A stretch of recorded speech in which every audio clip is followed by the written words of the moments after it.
Hey folks, welcome back. It's the Big Barn Build, and we're just recovering from Storm Bert, who made he made his presence felt here at the farm. We had an awful lot of flooding. We've taken off our sheeting, and we're ready to make it a little bit more weathertight. Stick around, let's get started.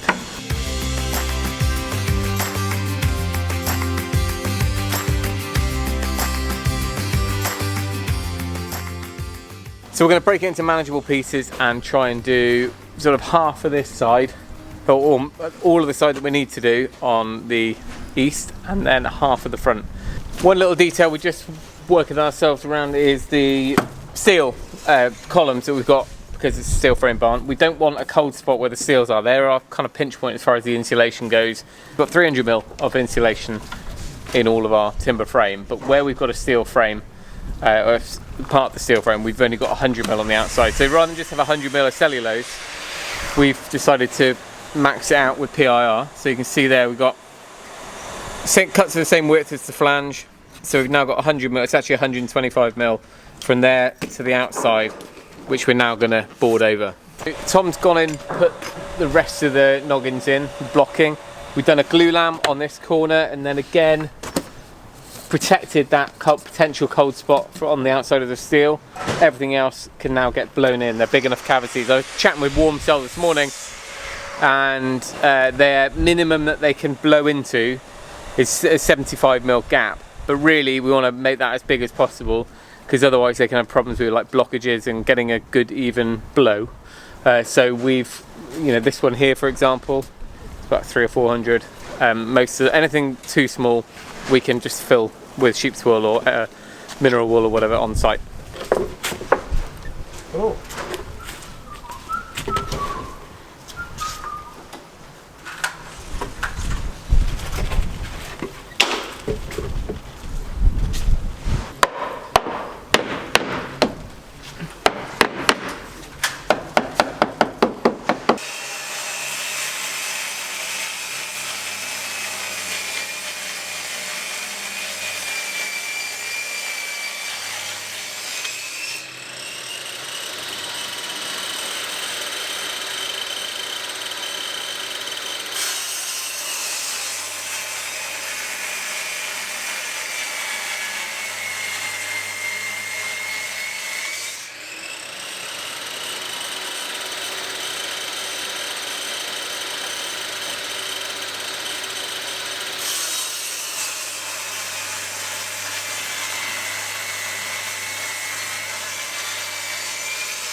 But because we're going to be boarding over the inside, and actually temporarily boarding straight over the front of our windows, and then we'll cut them out of the router months down the line, we wanted to make sure that the reveals of our windows have also got the same treatment.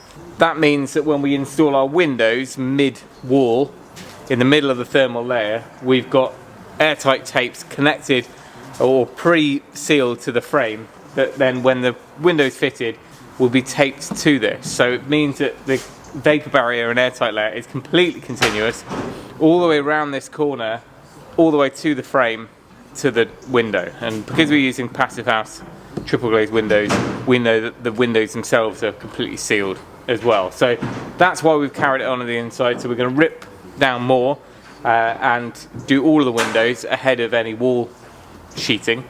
But the other thing we want to do is make sure these are on by Thursday this week, because our final measurements for the windows, although there's a couple of upstairs windows we'll just do off plan, our final measurements are just going to be checked. And because we've framed allowing for the thickness of all this OSB, Scott, the guy who's coming to do the survey, he can just triple check everything's okay, and we know that we've got our final structural opening. Yep. That's fine. You tell your ball. I mean, the whole thing could go left at 5 mil. Put one in there. Yeah, get one in.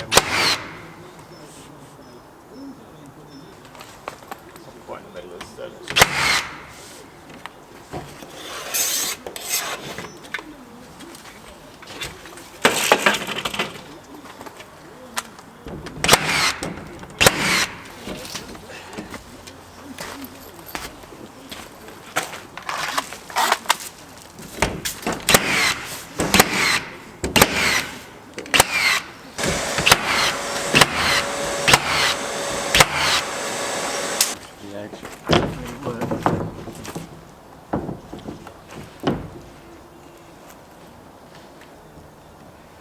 You alright, height? Yeah. Oh yeah, that's fine. I'll get it as close as I can.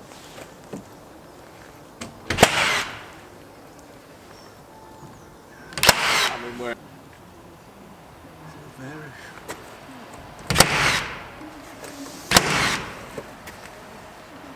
Yeah.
Right, we've got ourselves a bit of a Saturday task. Dave is back up from sunny Bristol. Apparently it's warmer down there. And we're getting one of the last bits of steel in before we can get the mezzanine done. And I know we're a few weeks off that, but it made sense to try and get it in, mainly so we can carry on the wall as far as we need to and get this front bit more weathertight. So we've got the two columns that went in back in the summer, and we're just bolting in the top, bit like a goalpost, and that's what will support the glazing above and also support the hangers for the mezzanine above. Got some plates, they've all been drilled out, so we're going to take these off now. I'm going to clamp it up the top, and am I going to drill through these holes or just mark them? No, just drill through the hole so we line up. So we're basically using this as a template to get the mag drill on the side here. Now originally we were using this, I think it's 152 column, so that's even 152 in both dimensions, but I didn't order enough of it, and we've actually got a bigger length of the 252 steel, 254. That's left over because we changed the staircase design now, which I won't go into at this point, but the staircase was going to need a bit more complex steel work than it really needed to. And the benefits were minimal, so we decided to make the staircase slightly bigger and longer, which means there's no cantilevered landing, which means that there's a 4 or 5 meter length of steel surplus, so therefore we can cut it down to use up here. So the structural engineer agreed all that off, signed all that off this week. So that's what we got here. This was what was going to be the landing, a cantilever beam. So that's going to get drilled, sorry, it's going to get cut now, plated on the ends, and then we'll lift it up with a forklift later on today.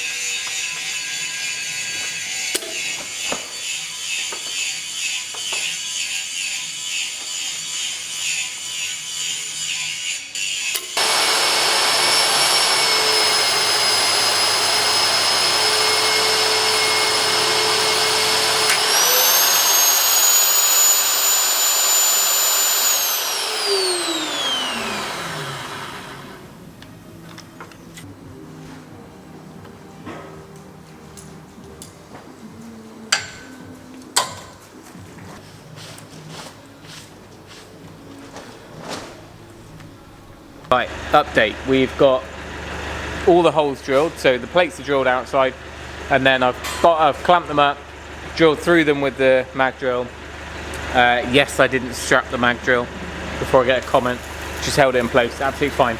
So that's fine, all done, ready to lift up. Dave's out now doing some welding. I'll get a bit of footage of that, and the forklift has started.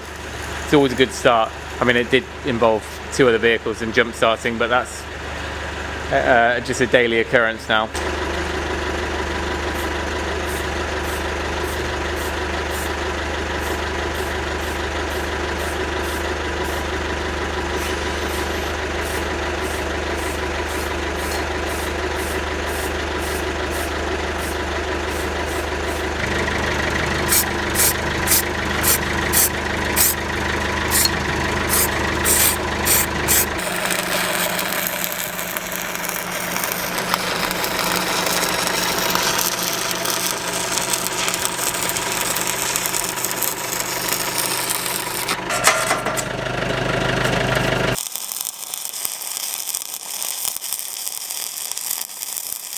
Okay, beam is ready. All the plates are on the end. All nice, tidy, welded, painted, and hopefully the forklift's going to start again now. Come on, baby. Today's a good day.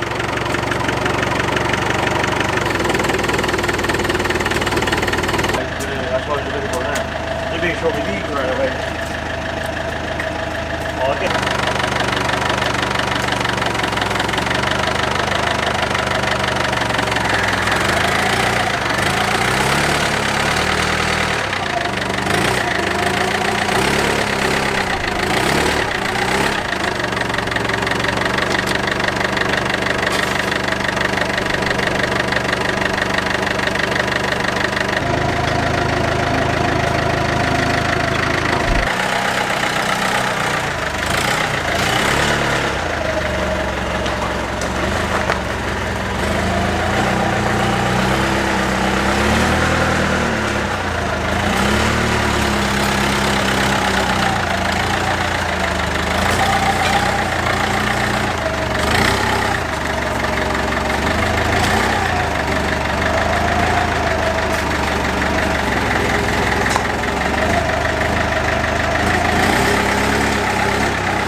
Like when a plan comes together.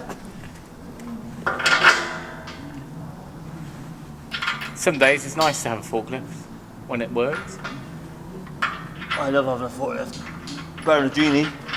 Yeah, especially on all the bumpy ground.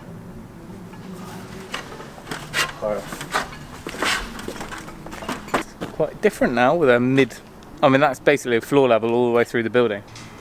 And then above that, 3 metre wide, or 3 1 metre wide panes of glass. 2 of them are openers because there's bedrooms either side. We've now changed our floor layout, so we're actually thinking the middle one's going to be a picture window at the end of the landing rather than having 2 of them in one bedroom. More on that in the future. But for now, it's in. Get it all bolted up. We haven't ordered our doors for below. We're going to frame up a temporary entrance just so we can weather tight it. And the same above, because that's nearly all glass. There are some posts in between. There's 150 of wall in between each unit, which will be insulation and stud work in line with the studs. And then outside of it, there'll be a 6-inch oak post, but that's separate from the building. So that will be kind of superficial, stand up in line with all the cladding. Today, you're a lucky lot because you're going to get a big reveal. We've been cracking on without you, so here we go. Right, never that easy filming into the light, but you can see now we've started sort of encapsulating our steel. That's the beam we got in at the weekend. We've insulated around all the outside external faces and started putting our timber blocking and beams around it. So we've got all the fixing points for cladding, doors, windows, all that sort of thing. The gable end on the north end is framed into kind of one big picture window at the moment, but it's actually 3 separate 1 metre windows. So what we've done is got all of our angles done at the top already, and we're going to put in our posts. So there's a 150mm post or stud between each glazed unit, and on the outside of the wall there'll actually be an oak post kind of covering that, set off the wall slightly. So we're building those now, but first up we've lined it with the OSB. This is the airtight OSB. Everything will get taped in then. So we're building them as like sandwiches, which hopefully is going to work quite well. So this is what we come up with. Knowing that we need 150mm, we've got a glue lamb either side, a 50mm block of insulation running all the way up the middle, and then we're going to have the reveals with the green OSB, like that. Like that. So it's going to be like a green custard cream, isn't it, really? And that will give us exactly 150mm, which will then be boarded, membraned, and then we'll have a 6-inch oak post in front of it. Nice, isn't it? Cross section. And then we're going to somehow cut a mitre through the whole thing. Yeah. Yeah.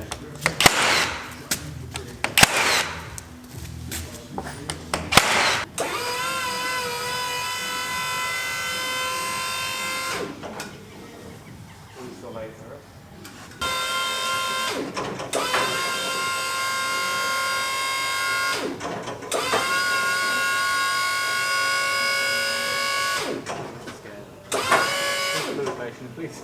It's so slow, is it? It's just no. Oh.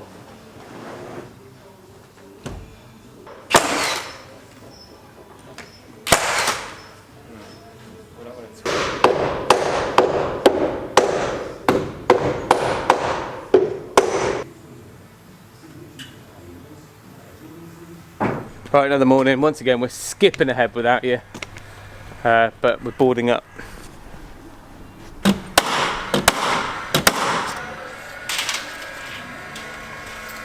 Right, while Tom carries on up there, I'll explain the system that we're using, because we've kind of been skimming through it in the past few days without mentioning what we're actually using.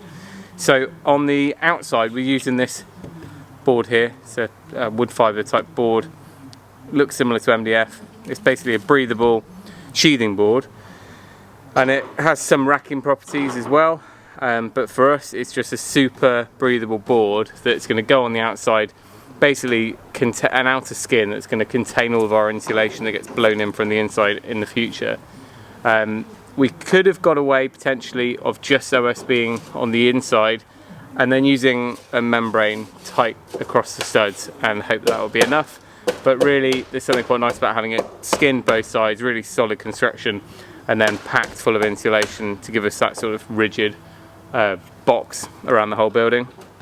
So that's what we're using. It's called Mezzanine vent board. So Mezzanine made these products. And then the same system, they kind of work together, these two boards. On the inside we've got the OSB 3 with that green vapor barrier on it, airtight OSB. So OSB in itself is quite an airtight product, but there's quite a lot of variety between different manufacturers. So although in the past we used just straight OSB 3 on the cabin and we taped all the joins and it's performing well, we never got a blower test done on the house anyway.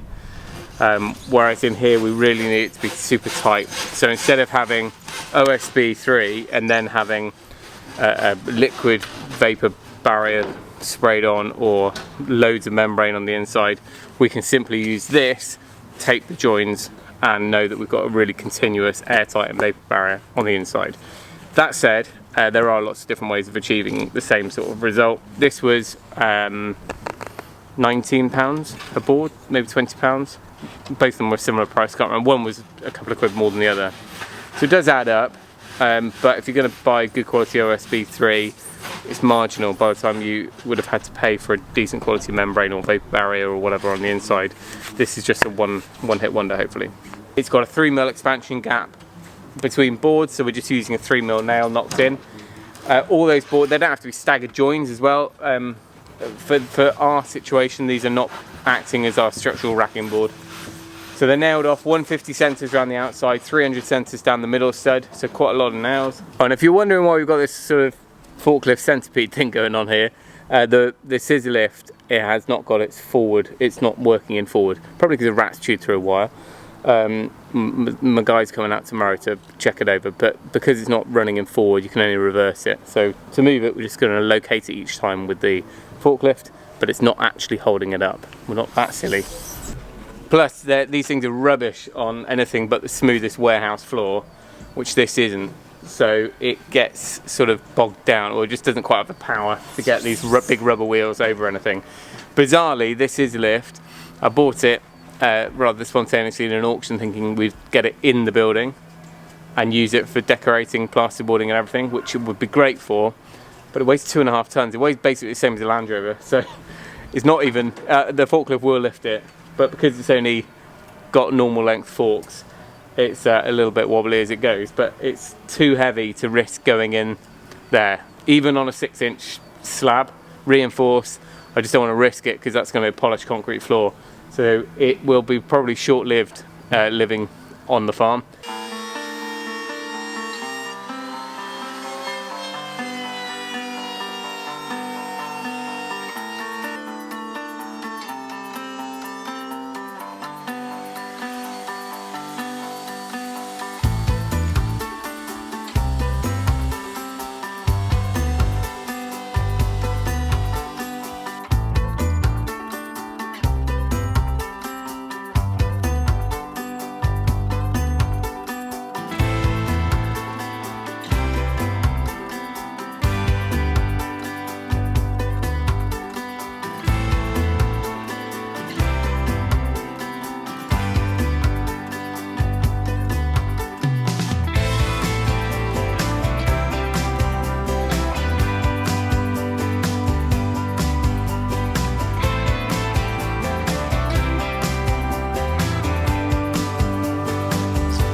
there we go, the day is done. As you can tell, it's getting a bit late. Feels like I'm working at midnight. It's actually only 5 o'clock at night, but such is life building a house in the middle of December. Let me give you a quick glimpse of what it looks like now, and then hopefully in the morning it'll be a bit clearer. So the membrane's up, and I put the bare minimum number of battens on just for the weather, but I will go along, get all of them in. I think it's 600 sensors. Got plenty of batten. I bought 600 lengths of it months ago. Had it stacked in the barn, so we'll get all those in, just so I know that this isn't going to blow anywhere, and I'll batten around the windows so that that's ready for us to cut and reveal the windows in months time, when the windows are actually here. But as soon as that's done, this is essentially weathertight. I am going to cut open these top windows, I think, go for a bit of a church stained glass window effect, cut them, fold all that back in, and then fix, rebatten over the top some of the clear scaffold sheeting that we've got, and then that way we've got a bit of light coming in and it won't just look like a giant silver box. And then the inside, which I've not really seen much of today, looks quite different now. It's all boarded.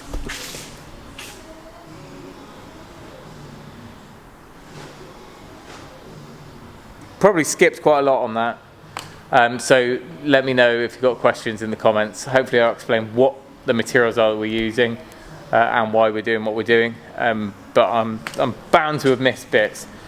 Tomorrow got building control coming just for a regular check, just kind of framing stage, slabbed down obviously. With the building control, I think he's been out 2 or 3 times, but a lot of it is photograph evidence, so he takes some shots when he's here, adds them to the file, and then other things I've sent over to him, but really it's relatively straightforward in the whole scheme of things at this point. And then as we get into the details of sizes, thresholds, and the drainage, you know, there'll be a little bit more stuff to look at. But we're done on one wall, and I'm hoping the other wall's going to be easier. Well, saying that wall over there is done. We did that in a day, so should be able to do the other side in a day, and then we'll set ourselves maybe a week, another 3 days to finish the other end.